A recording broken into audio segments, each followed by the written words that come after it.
Okay, so it's late. Monday night. The day is, well, it's done. You've gone through the motions, the journaling, intimacy, skincare. That magnesium should be kicking in right about now. Mm, And you've got the meditational music on, but just before you drift off, we need to do a quick reset. right. And this moment right here, this is actually pretty critical. Yeah. We're not just, winding down. It's more like we're clearing the cache for tomorrow. Exactly. This is a nighttime prompt. The mission is to completely shift your focus to the future, to the present. We're just letting the past go to get ready for that 7 a.m. alarm. And all the sources we're looking at tonight, your whole Future Greg framework, the Daily Stoic, even the Transurfing stuff, Yeah. they all point to this one idea. Which is? The you who wakes up tomorrow has to be a fresh install. Okay, but let's be real. How is that different from just, telling yourself you'll try harder tomorrow? Because it's not about effort. Yeah. Not at all. It's about identity. We're looking at your roadmap here, becoming Future Greg. The whole idea is kind of radical. You don't achieve your goals by chasing them. You get them by being the person who would naturally have them. So it's less, I need to go to the gym, and more, I'm the kind of person who doesn't miss a workout. Precisely.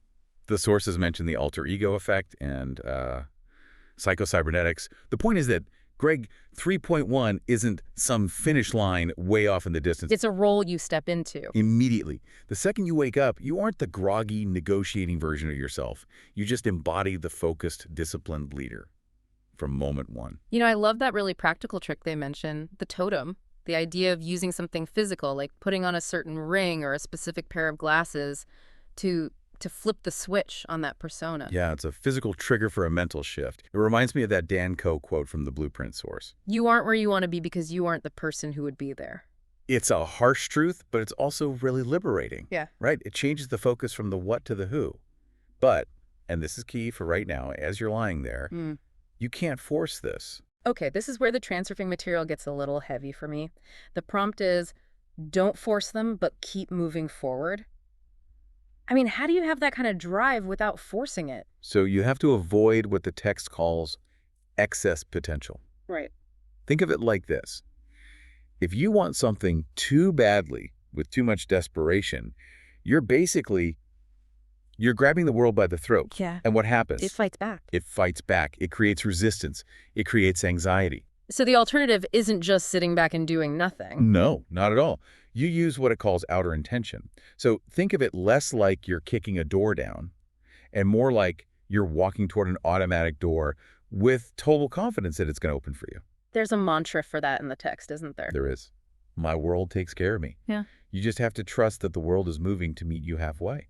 That requires a clean slate, though. You Yeah. can't have that confidence if you're still chewing on what went wrong today or yesterday. Which brings us right to the Daily Stoic. The entry for January 16th is so blunt about it. It just says the past is dead. It's over. It doesn't matter if you were perfect today or if you slipped up. No need for guilt, no self-flagellation, as another entry said. You reignite right now. All right, let's get tactical then. The alarm is set for 7 a.m. The looper routine in your material outlines a very specific start. It does. It talks about a foundation phase. Even with a 7 a.m. alarm, the mental game starts the second you're conscious.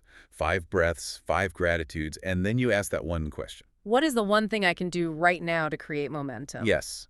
And from there, it's about the micro goals. Hit the gym, drink that cacao and heavy cream fuel, get that one big rock task done by 11 a.m. Why the specificity? It's not just a checklist, it's about proof. When you drink that fuel, you're sending a signal to your brain. Future Greg is in charge. There's no negotiation, just execution. And the 48 Laws of Power Source adds that layer of being alert, of calculating permutations. For sure, but you have to balance that with the Transurfing idea. Be prepared, absolutely, but stay fluid. Don't create excess potential by worrying about every little thing. You flow, you don't snap. So for you, lying there in the dark right now, what's the final takeaway? It's simple. The past is just irrelevant data. It's gone.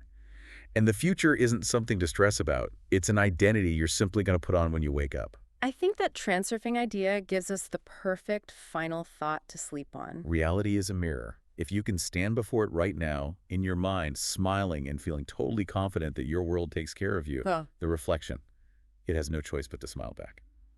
So get some rest. That 7 a.m. alarm isn't just a wake-up call. It's the start of the performance. The master wakes up then.